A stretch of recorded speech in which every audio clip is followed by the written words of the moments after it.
Welcome back to the All Monitor Brief. I'm Adam Lucente. Algeria began canceling its air services agreement with the United Arab Emirates on Saturday. While this move may seem kind of random, it's a potential indication of opposition in the region to the UAE's foreign policy, and relates to the growing rivalry between the Gulf state and Saudi Arabia. In this episode, Al Monitor's chief business correspondent, Jack Dudden, and I will be going over Algeria's decision and all the relevant dynamics in the Gulf, Africa, and beyond. Hope you enjoy. Okay, so to make sense of this move by Algeria, we need to go over what's happening with the UAE's foreign policy. The UAE has been widely accused of supporting the Rapid Support Forces rebels in Sudan, though Abu Dhabi denies this. In Libya, the UAE is close to the eastern-based administration of General Khalifa Haftar, and in Yemen, the UAE backs the Southern Transitional Council, a separatist group in the south. You may notice a pattern of sorts of the UAE being involved, allegedly in some cases, with non-state actors. The RSF is fighting the Sudanese armed forces. Haftar previously battled the internationally recognized Libyan government in Tripoli until a ceasefire in 2020, and the Southern Transitional Council recently lost major territory to the internationally recognized and Saudi-backed Yemeni government. The UAE, of course, has its reasons for this. Haftar's army was supported by a number of different state actors in the Libyan civil war, and the Southern cause, which the Southern Transitional Council fights for in Yemen, has wide support in many parts of the country. Another relevant development is Algeria's conflict with the Movement for the Self-Determination of Kabila, or MAK. Algeria alleges the Berber separatist group is supported by Morocco and Israel, the UAE's partners in the Abraham Accords. In a recent analysis, Jack said that these regional conflicts tied into the decision by Algeria, led by President Abdelmajid Tebboune, to cancel the air services agreement. But why would Algiers care about what the UAE does? Take a listen.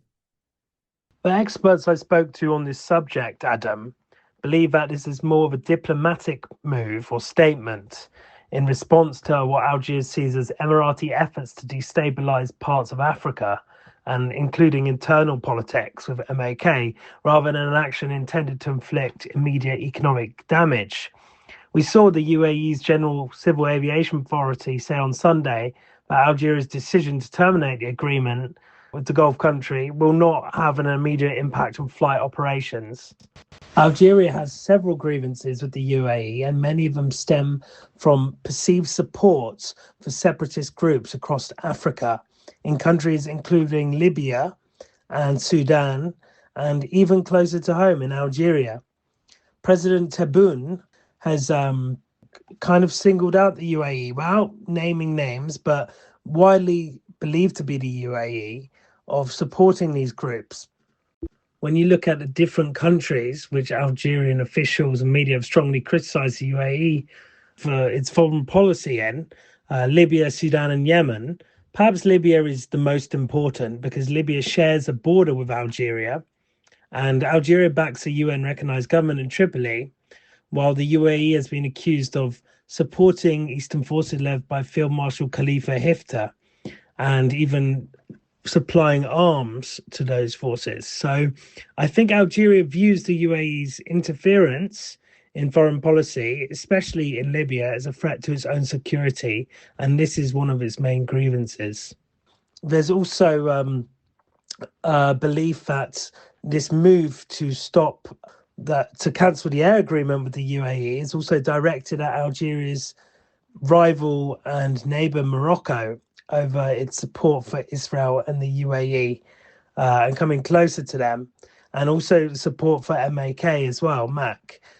So there's a few grievances they have, but you can link it back as well to some of the agreements Morocco made in the last few years. So, for instance, Algeria closed airspace with Morocco and severed ties with Morocco in 2021 following its decision to join the Abraham Accords. These are also responses to what the Tebboune sees the UAE is kind of got strong ties to Morocco, but it's also got strong ties to destabilizing groups. This is a response to that. I also asked Jack about the economic impact Algeria's decision may have. The UAE is a major air travel hub, and Dubai International recently said it was the busiest airport in the world in 2025, with 95.2 million travelers. But the effects of Algeria nixing the air services deal could be limited. Here's what Jack said. That's not to say the termination of this agreement will not impact and perhaps reduce air traffic between the two countries in the long term. Indeed, it gives Algerian President Abdelmadjid Tebboune carte blanche to restrict air service whenever he wishes if the deal is not revived, which is unlikely, according to the experts I spoke to. But in terms of the economic ties, they're not really strong. Neither country is a major economic partner to each other. So we're not going to see this play out for a while because a lot of these air service agreements have up to 12 months in terms of a termination period. So that's why the UAE Civil Aviation Authority said there was no immediate impact because this won't come into effect for several months, maybe even a year.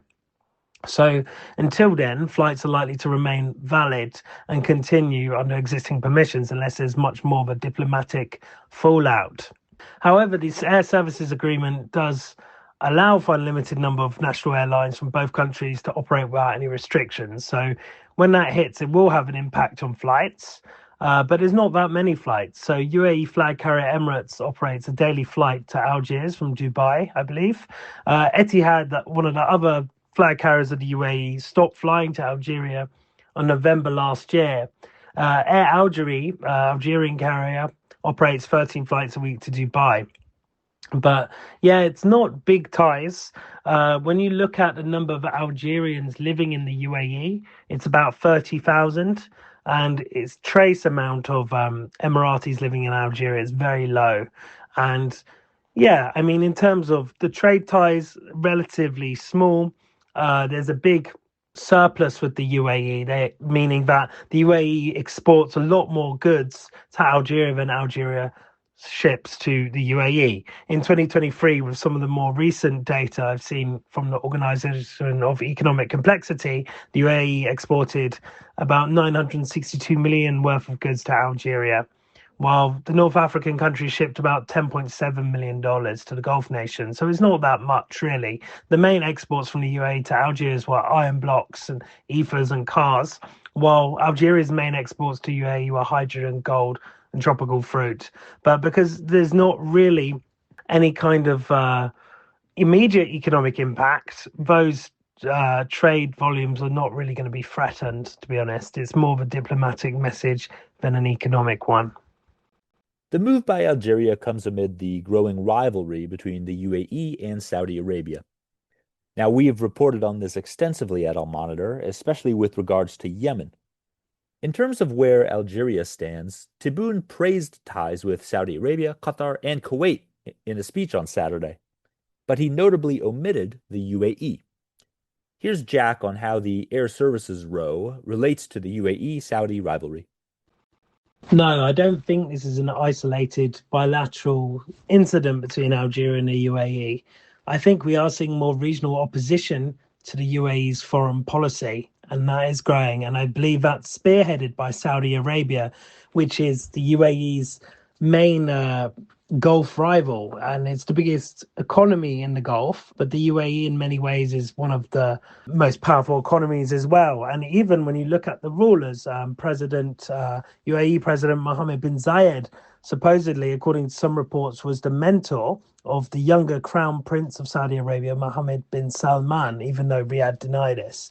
But it's very interesting because even when you look back 2026, there's been kind of flare-ups in Yemen where you have both the UAE and Saudi Arabia backing different forces in Yemen at this time. And there was an incident where some weapons which were allegedly brought by the UAE to arm one paramilitary force or militia was blown up by Saudi Arabia as a result of the fragmentation, and Riyadh being quite concerned that Abu Dhabi's influence and interference in Yemen.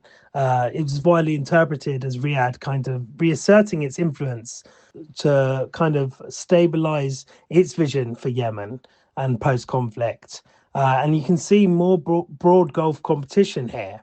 And you're not just seeing it literally on the battlefield like that, but to finish with that, on the battlefield, UAE very quickly announced that it would be pulling out its support for Yemen, seemingly wanting to avoid any further conflagration with Riyadh, which could potentially be disastrous for regional ties of two nations which traditionally have meant to be quite brotherly, or at least their leaders say they have been. But yeah, you've seen bilateral agreements being rolled back or cancelled, like what Algeria has done. We've even seen Somalia stepped back a little bit from UAE ties because of UAE's support for Somaliland. And although the UAE hasn't recognized Somaliland because it's an independent breakaway region of Somalia, which has tried to claim independence, it's only been recognized by Israel, which now is a strong ally to the UAE in terms of trade. And what the UAE and Israel have been trying to do is trying to secure this very crucial trade route which connects the Horn of Africa and the Middle East, which goes to the port of Berbera in Somaliland. So you've seen Somalia come closer to the likes of Saudi Arabia and also go against the UAE as a result of the strategic influence in the region by the UAE. You've also seen formal accusations and diplomatic tensions elsewhere beyond Algeria. You've seen in Sudan, this is the case with Sudan's internationally recognized government, accusing the UAE of supporting the RSF militia in the civil war. And you see in other defense deals as well. So you're seeing the likes of Saudi Arabia broker defense agreements with Pakistan and Turkey to try and isolate out the UAE, while the UAE pursues defense agreements with traditional ally India. But yeah, it's very much centered around this Saudi-led counterbalance against the UAE-Israeli cooperation and influence in the Red Sea region. It's a strategically vital region. Africa is a giant market, and it's a very young population, and there's lots of unexploited minerals in different countries in Africa. So it's a key trade hub for these Middle Eastern countries. And from the Middle East are very big on energy, so they can provide LNG or oil and other commodities from the UAE. And it's very much a fight over these trade routes. And you've also seen Saudi diplomats engaging with other regional actors like Egypt to try and limit UAE supply lines. Thanks for listening to the Al Monitor Brief. Be sure to follow Al Monitor for more on the stories impacting the Middle East. Until next time, I'm Adam Lucente.